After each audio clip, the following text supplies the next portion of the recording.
70% of parents start their school search on Google because these families are checking you out on your website first. Welcome to True Colors, a school branding podcast.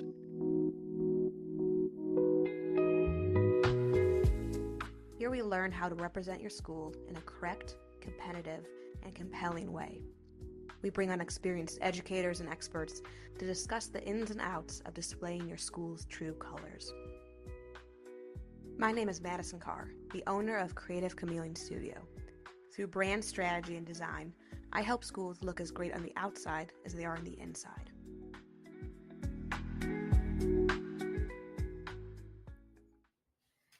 An impactful school brand is one that presents your school in a compelling way. This means shaping a winsome perception of who you are and communicating with your audience in a persuasive way. A huge tool for this is your website, from its visuals to its information to its storytelling. What you choose to include and exclude from your site will impact the way people view your school and will directly impact your marketing funnel. Many schools struggle with keeping this content fresh, relevant, and effective. Tackling a content analysis is a big task, so today we're talking with someone who has helped schools navigate this tricky journey. Dale Seabury of Seabury Consulting is a seasoned Marcom pro, and she now supports schools in their wide ranges of Marcom projects. So I'm thrilled to have Dale here to talk to us about the daunting process of a website content refresh. So Dale, welcome to the show. Thanks, Madison, for having me. I'm glad to be here. Yeah, I'm so excited to have you here and talk about all things website content. It is a very wide-reaching word, so I'm excited to break it down with you. But you bring a lot of hands-on experience to your role as consultant.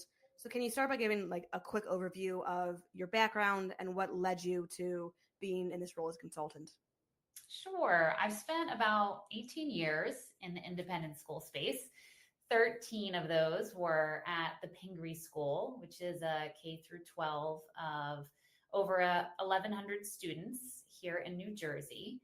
And at Pingree, I wore many different hats, including assistant director of admission, director of financial aid, most recently, director of communications and marketing. And now as a consultant, I really love being able to work with schools of all sizes and cultures, take their marketing and communications practices to the next level. And I enjoy the 30,000 foot view, sort of the vision and strategy, just as much as the day-to-day detailed support. Those were all the things that I had to delegate when I led a larger Marcom office. I like those things too. And one of the other hats I wore at the Pingree School was upper school advisor. And I did that for about a decade. I miss working with students, so I continue to enjoy working with students now by supporting an admission counseling firm that serves independent school and college applicants. And these conversations really offer me valuable insight into prospective families' perspectives. And I try to use that insight to help the schools that I work with. You know, it's really beneficial for me to hear directly from students and parents on a regular basis who are applying to schools like the ones listening. And they often say, Dale, where do I find XYZ? Or what is this deadline? Or how do I tell the difference between these awesome schools? So those are things that inform my approach when I work with schools. Yeah, absolutely. I think having experience is so key because you've been on the inside of schools, you know, the inner workings, you know, the feeling of wearing multiple hats as a marketing professional, and now you're helping support schools in these different ways. So something that you do with schools is helping them through website projects of all kinds. And I think when it comes to websites, a school, there's a lot of confusion around it. They don't quite know if it should be outreach, if it should be internal facing. They don't quite know how to use it for their marketing. So just to kind of, you know, start greasing the gears a little bit for schools to think about their website, what do you think would be like the best mindset a school should have towards their website? How should they think about their website in a good way? Mindset is key. Mm-hmm. I think the website is every school's prime marketing tool. And prospective families are the target audience. So current families, we don't forget about them, but we can serve them through portals, We can connect with them by emails, by text messaging. Maybe your school has an app, but the website needs to have the primary audience of the prospective family. And the content should be geared to the questions your target audience is asking, not the facts that you want to share or internal categories of content. Like, it should be why parents choose our school instead of the heading parent testimonials, if that contextualizes it a little bit. Yeah. Yeah, I think that's something that a lot of schools struggle with when thinking about the content for the website is, you want to show your school off in the best way, but sometimes it's really hard to think of it in the lens of a prospective family, not just saying, oh, this is what I love about our school, but try and think through what would a family be drawn to? What are they looking for? So what are some of those questions, those metrics that a school could use to evaluate how effective their website content is? I've seen a lot of schools where their homepage leaves a lot to be desired, but the school doesn't quite know it yet. So what are some ways that a school could start to look at their own content and evaluate if it's working for them or against them? Well, it's interesting you asked that because Inspired School Marketers recently did one of their surveys, and the report that was generated shared that only 41% of the responding schools, so those are independent schools in the US, felt that they tracked enrollment marketing results, quote, well or very well. And when you consider the amount of time, effort, and money that goes into enrollment marketing, tracking the results of these efforts should be the first priority. That way you know where to allocate more resources and where to drop initiatives. So I would say starting with Google Analytics is key. And I'll put out the disclaimer, I am no expert at Google Analytics, but looking at page views, average time spent on each page or your highly visited ones, the entrances, the bounce rate, and the exits, those are some key metrics to be looking at in terms of how your site is performing. And I'll throw out there that it's okay to get help interpreting those metrics. There are plenty of firms out there that can help you with that, and there are even tutorials and courses to assist people. So I encourage you to get the help that you need and not avoid doing the measuring. I think measure the effectiveness of marketing campaigns. That should be done by specifically creating landing pages. So a landing page on your site that's specific to each campaign, so you can track the metrics for that campaign. Like, you're doing some social media ads, have a landing page just for those and then measure. You're doing an admission email drip campaign, have a landing page just for that and measure. You're doing some print collateral or a billboard, even link the QR code to the landing page that you've created for that campaign, so that you have an idea of what exactly you're achieving through each channel. And then I think another way that you can measure and assess is surveying. That report that I mentioned earlier, it also shared that there was an increased number of respondents that said recently, 69%, that they conduct Marcom surveys. And this can and should include the website. And you can survey families who went through your admission process, didn't even necessarily enroll, as well as current families, to see how your website is serving its goals. Yeah, I think surveys are very helpful. I'm a big fan of data and having the actual facts and figures for things instead of just throwing money and time and effort at the wall and hoping something sticks. Having a more focused plan of a sales funnel, a marketing funnel, and then collecting data on those things. So for a school that is not quite sure, they don't have the landing page set up yet, they don't have that full machine, what would be like the first thing that they should do to start kind of thinking about their content strategically? Like, what's the first thing, and who on the team should be the one heading the charge to kind of start diving in and saying, let's tackle this thing, let's start getting the ball rolling on it? Well, you have to get your leadership on board for sure. And a stat that I heard probably 2 years ago at a conference, I'm sure it's higher now, is that 70% of parents start their school search on Google. So that's something to share to get buy-in, because these families are checking you out on your website first. You're not seeing them, they're seeing you in that way. And another study I've come across says that users spend an average of only 6 seconds reading the website's written content. So we need to be incredibly strategic about content. And speaking of studies, I love them. EMA, NAIS, and NBOA all collaborated a little while back on this independent school cost per enrollment study. And it was really prescriptive in this area of needing to invest in your website and in your marketing for your school. They found that on average, $7 of tuition revenue was generated for every dollar spent on marketing. And that's a stat that, gosh, the private sector would just go green with envy over.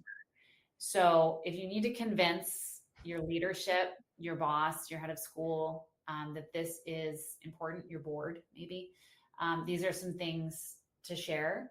But I think from there, who needs to be involved? Well, I think we could probably get into that a little bit when we talk more process, but it cannot be just the marketing director or the admission director or whoever updates the website.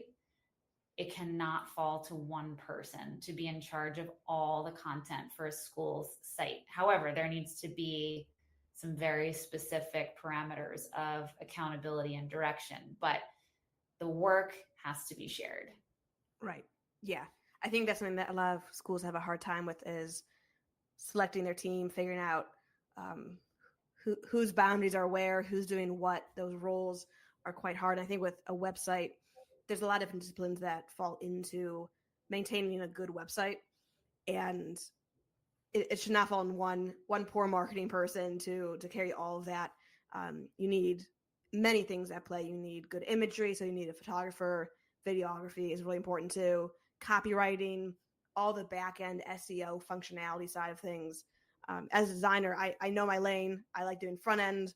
I am not a coder. I don't know anything about coding, so I know I can't handle it all myself. And I think schools need to have the same approach of a team mentality, of bringing on people to play to their strengths to make the website as good as it can be. So if a school is saying, we don't think our website is converting, or it's not converting enough, or we just don't like how it looks or how it behaves, what does that process look like to first evaluate and then to move into refreshing a site's content? And can a school refresh content without doing a full redesign, like a full-blown tear it down, build it back up sort of approach? Well, I'll answer the easy question first. Yes, you can do a lot with content without changing the design of your site. And that can be far more cost effective. I won't say it's easier though. That's fair. That's very fair. I think it's a little bit like cleaning out a very neglected closet. And it can really be challenging, especially when done by an organization and not by a single person, which is how it needs to be done. So I think you first have to identify your goal. I think of this as 2 levels. Level 1 being an annual content refresh, where your goal is to have accurate, updated information about the school, its curriculum, its programming. This alone is a huge undertaking. Some examples that come to mind for me, there were out-of-date stats listed on one of my client sites for the percent of the student body receiving financial aid. That has a huge effect on families who are constantly going to the tuition page and making some initial decisions about how accessible financial aid might be to them. Sites that were full of dated photos, listing programming that no longer exists, which that can set families up for a bait and switch feeling. That's not how you want to start a new relationship. But this level one sort of annual content refresh is so worth it because if you update and communicate accurate info, you also are communicating just a general care that your school has and a sense of excellence.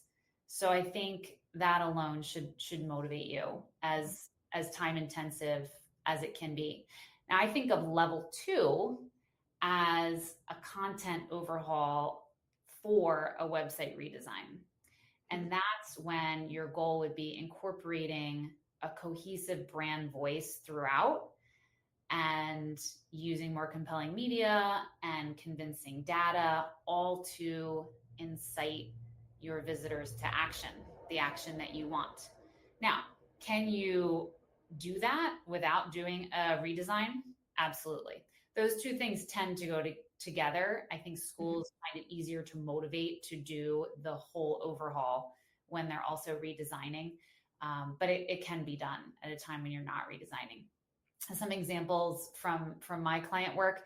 I had a client who was doing a redesign, and it becomes overwhelming for a school on their own to migrate content from the old site into the new design, and some old things end up being slapped into the new beautiful design. One of those situations was on a tuition page where the client's header image from the old site was recycled and it was of graduation, although that wasn't necessarily clear to an outsider. And that's something that I could speak to as someone who is outside of the organization. And so it showed at this single gender school a procession of students who were all wearing white, expensive looking dresses and flower crowns. And this was on the page that explicitly mentions affordability and opportunity and access. Yeah. And so when you think about strategy of content, that one image was communicating a lot, but it wasn't necessarily what the school wanted to be communicating. So that content overhaul is the time to examine that image and choose a better one. Another client I had who was redesigning had just paragraphs of rambling copy that all had a very formal tone when the goal of their redesigned site was to roll out this fresh, friendlier feel and break down these perceived barriers that prospective families had about their previous focus on tradition. So that was an area that they really needed to focus on with their overhaul.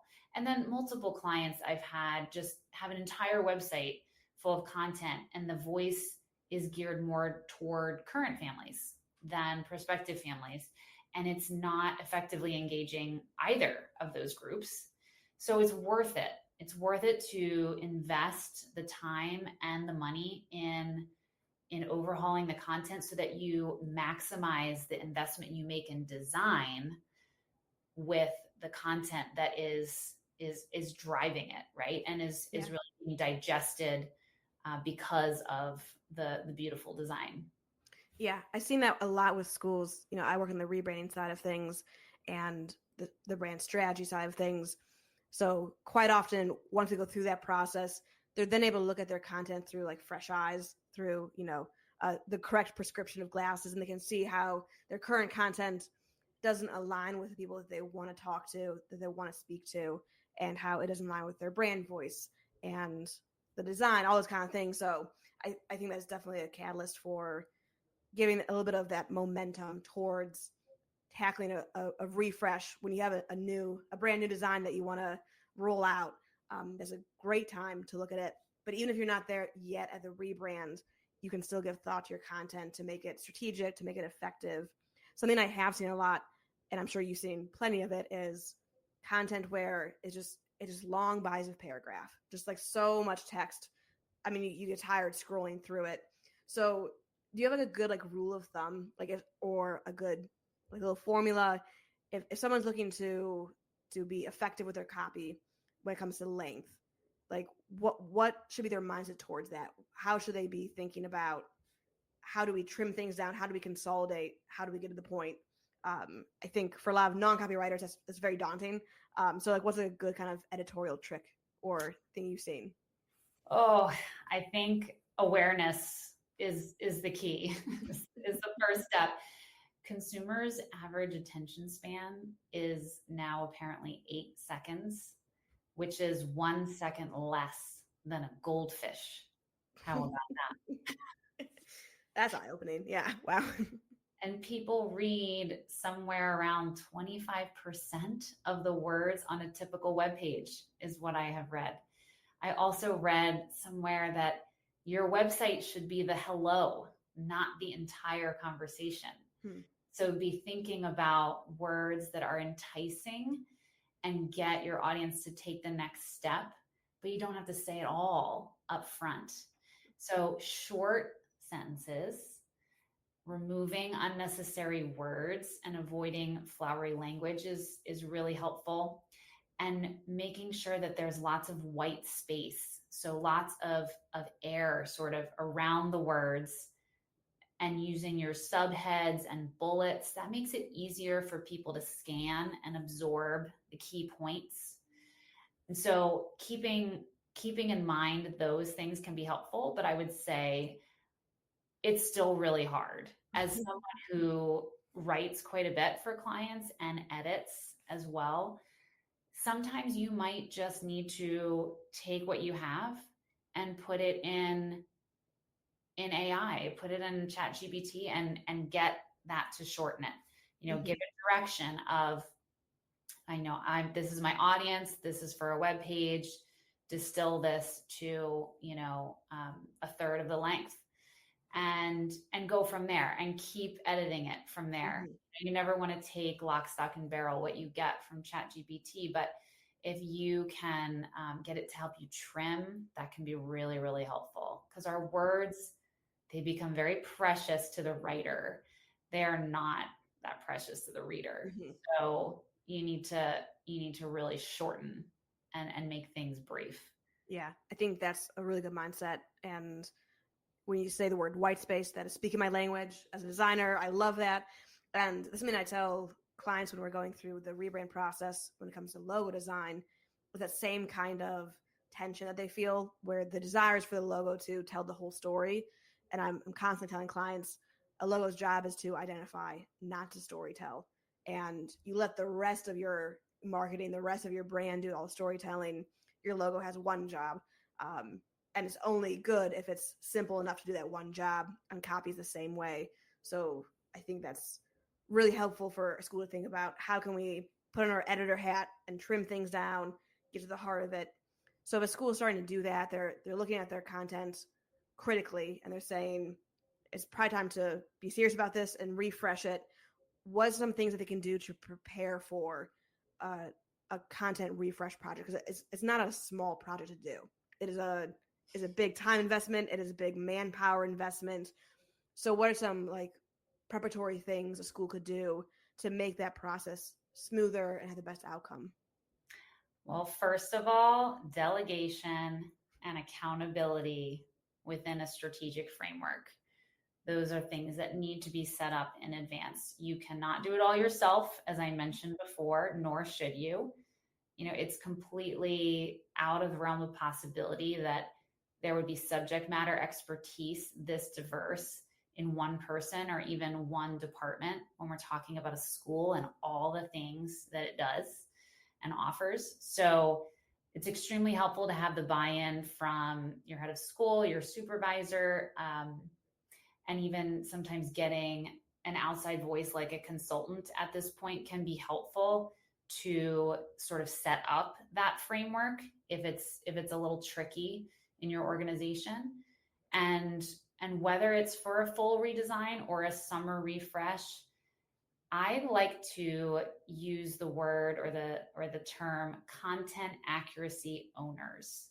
So set the expectation that there are these people within the community who are the experts as to that specific area of content and are responsible for keeping it updated. It doesn't necessarily mean that they're the one that runs the program or or is the boss, but they are the content accuracy owners. They're the most likely to know what is going on and can provide that accurate content. And of course, you need to work within your school's culture with all of this. You're going to want to tailor the way you assign these tasks and the follow-up in a way that vibes with your school. And so that's going to be different in every school based on its size and its culture and the area of the world that it's in. But either way, be prepared to do a lot of follow-up. And that follow-up should also match your school's culture. It's not gonna work to have a one-size-fits-all approach. But getting more granular, how can you prepare, you asked? Well, I like to recommend to clients, and have done this successfully, supporting clients with a homegrown process. Now, some of them have had project management software and have tracked it through that. That's fine, but you don't have to have that. And I would argue in some cases it could be harder because typically not everyone on the school is on that same project management software. So if you use Google Apps, you can create a Google Sheet. It's very simple and it aligns with the navigation of your website. Let's say there's like a tab for each main area of navigation. And then in each tab, let's say for the admission section of the website, you've got a row that corresponds to every single page of the website. And then create a doc that has literally exactly what is on that page. So copy and paste the content from that web page into that Google Doc and link the Google Doc to the sheet where you have all of the website tracked. And that could be a way, it's just one suggestion, where you are able to efficiently track each page of the website, what content is there, who is the content accuracy owner, let's call them the CAO to make this a little shorter, and at what point of the process they are. So maybe you have several levels of approvals, that go back and forth between the Marcom person and the CAO.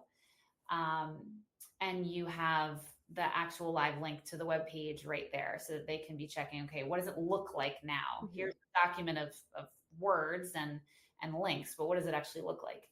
And then, have once you decide institutionally who is the CAO of each web page, then you can assign them to it and they can go in and in that Google Doc indicate to you, whether it's suggesting mode or comments, what changes need to be made. And then again, depending on your school and your culture, maybe it's the Marcom person who goes in the end and makes the actual edits in the back end of the website, swaps out the media to, a more recent and more powerful photo, applies brand messaging and the style guide to the accurate information so that there is consistent brand messaging throughout the site. That's usually how it works best. But that's all. Setting up that process is something that a school can do whenever. They can do it today, no matter when they're going to start the process, no matter when they're going to start telling people within the community, hey, you're a content accuracy owner, and I need you to update this content by whatever date. And I would share one other tip that you could be doing throughout the year. One of my clients does a great job of keeping sort of a best of folder of photos.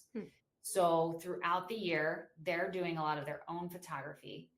And whenever they, download a whole SD card of images and they're sorting through them after taking a whole bunch of photos, they pick out the ones that would specifically be great for the website. Those are those really tight shots, of a teacher and a student interacting in this really powerful, emotion-evoking way. They're not event-driven photography. They're not a posed photo of an entire class of kids. No, they're the ones that really stop you in your tracks. you're putting those photos into your best of folder as you go along throughout the year, so that when you are ready to update the website content, you can not be combing through hundreds of thousands of photos, but you can be going to your best of folder. And if you get really motivated, you could even sort of organize your best of folder into subfolders that sort of align with the navigation of your site. So maybe you have a subfolder of extracurriculars, and a subfolder of academics, and a subfolder of faculty, things like that, so that it's a lot faster to identify those images.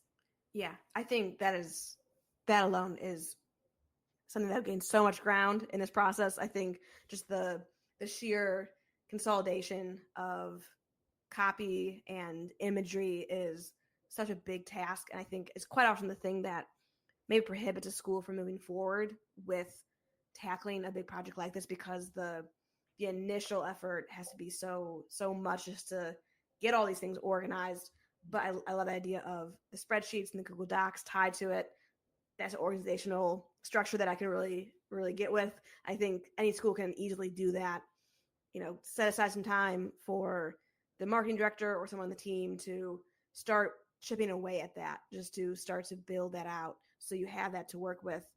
So if a school has done that, or they're saying, we're ready to move forward in these ways, I think quite often it's also very daunting to figure out who should be in the room as we're figuring out content and figuring out copy and imagery. So in your experience, like, what roles should be involved to make it the most efficient, most productive process?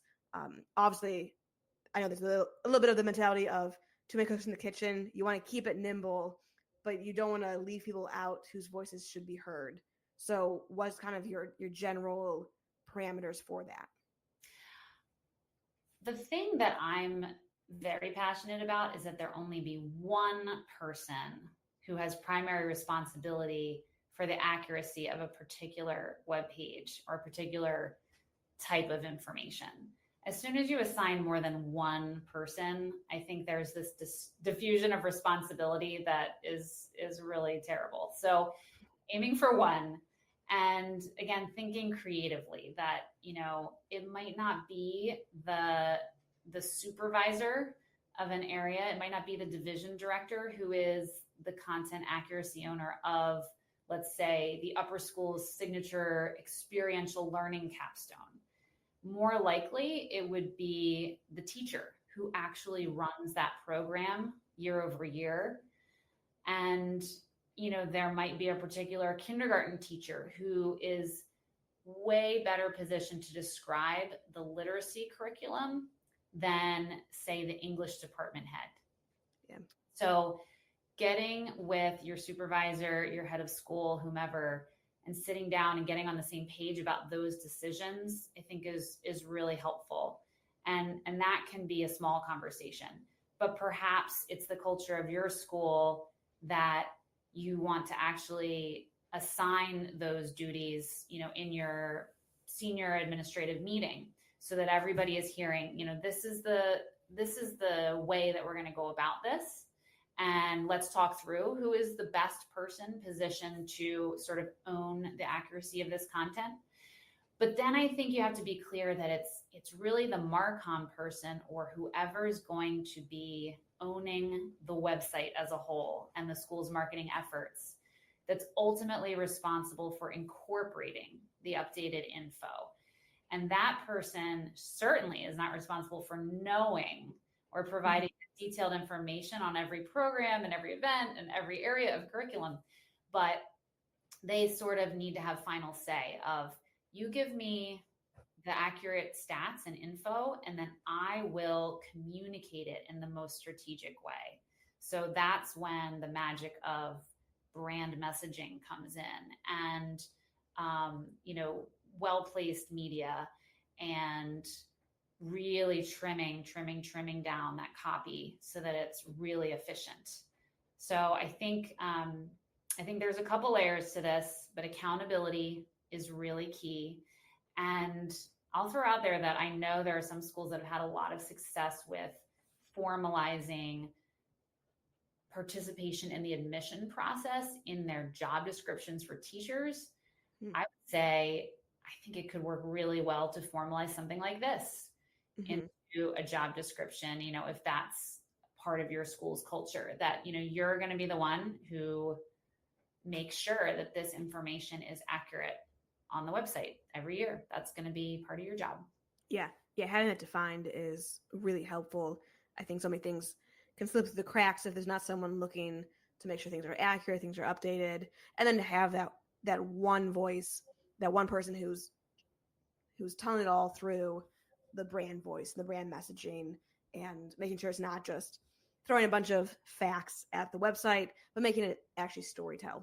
And you need someone, you need one person behind the wheel to do that properly.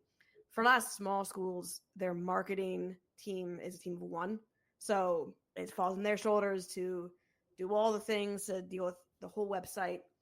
For that small school that maybe doesn't have a full team at their disposal, what are like some of the crucial elements that they should make sure their website does have? Maybe they don't have the bandwidth to do a full-blown, many page website with all the bells and whistles. What's like the foundational elements that they should look to have to make sure their website, no matter how small it is working for them? Well, we already talked about a few powerful words, and part of that is consistent brand messaging. So those are efficient messages that are derived from your brand positioning statement.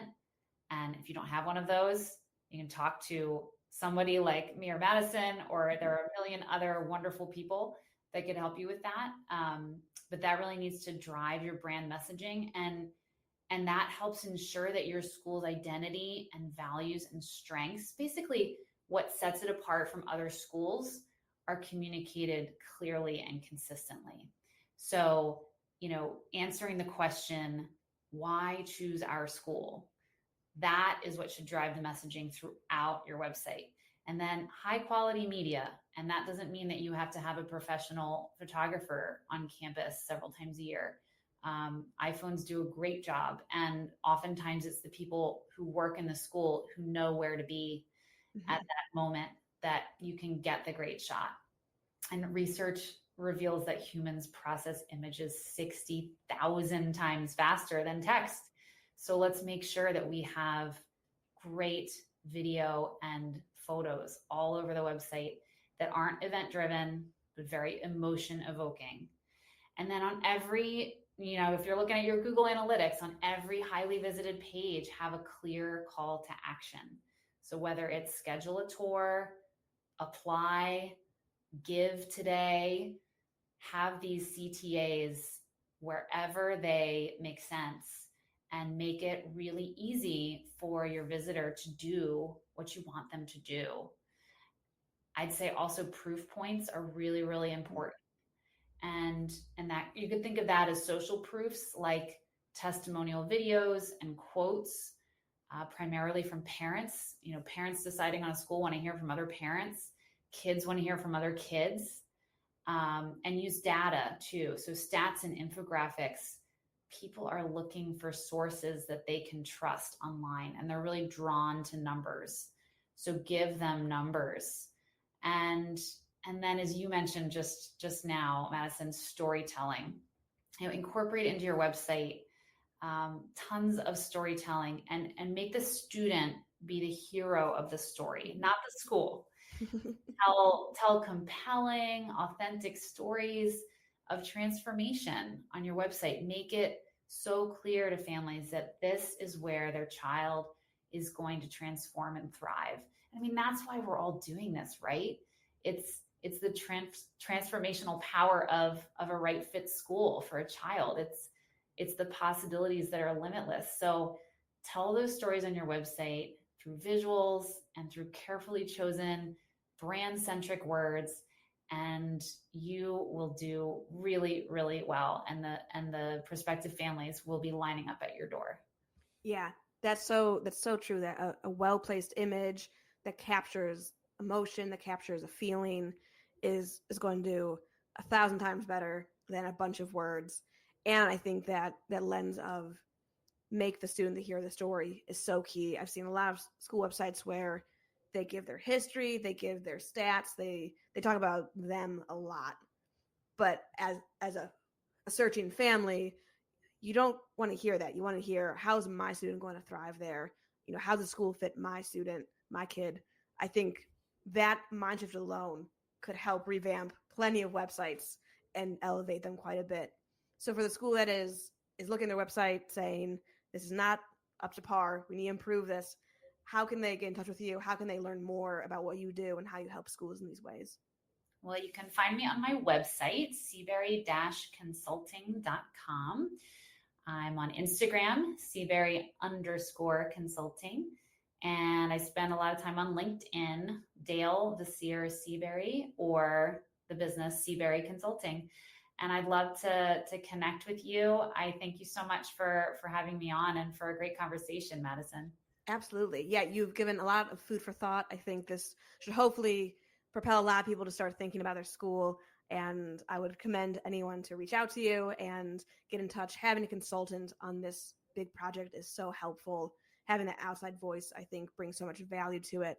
So I would highly, highly commend people to reach out and engage with you in tackling a content refresh. Thank you so much, Dale, for coming on and sharing your expertise with us.